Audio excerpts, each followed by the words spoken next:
Tayo ay naglalakad muna dahil nagkaroon ng arberya yung isang sasakyan, pero at least okay na. Nandito tayo sa may Pasig Cemetery. Walang katao-tao, no? Talagang dapat pag pupunta ganitong walang tao, hindi matao. Hindi na, umikot sila. Saan yung CR? Ay, tanong mo doon, meron doon ah. Hindi mo tinanong. Ayun, nandun. Diba? Lalakad muna tayo.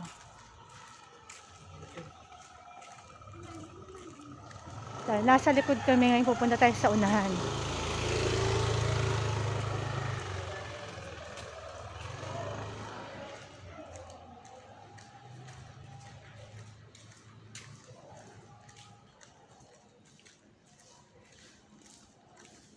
Hindi mo tinanong sa unahan.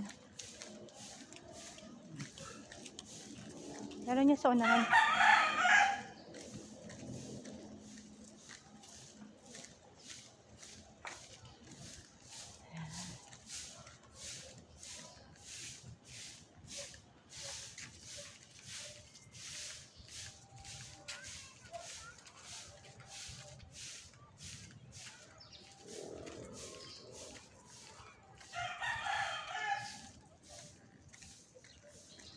Para tayong nag-exercise.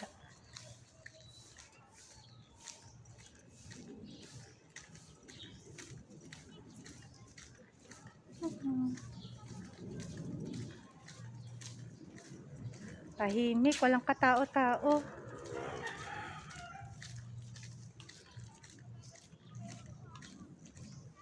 At ayun na. Ayan na ang aking mga tita-tita.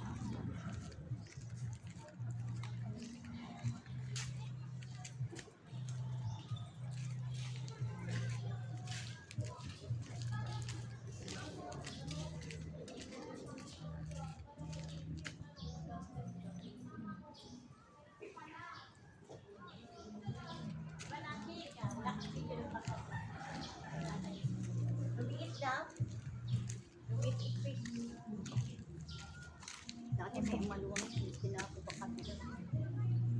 Dapat maayos. Hindi na maayos. Pero yan. Lagyan ng bahay. Ito oh. Medyo yan oh. Napunan.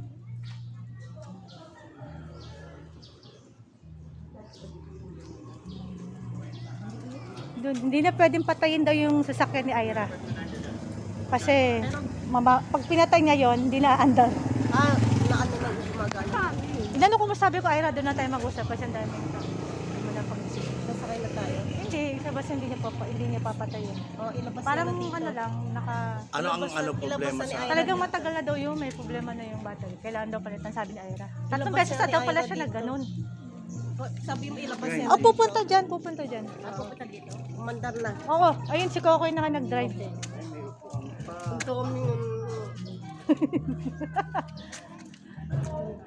Diba, pagka walang tao, tahimik oh. Walang tao, no? Dito ko yung cemetery. Ito ko yung tita ko para kalama.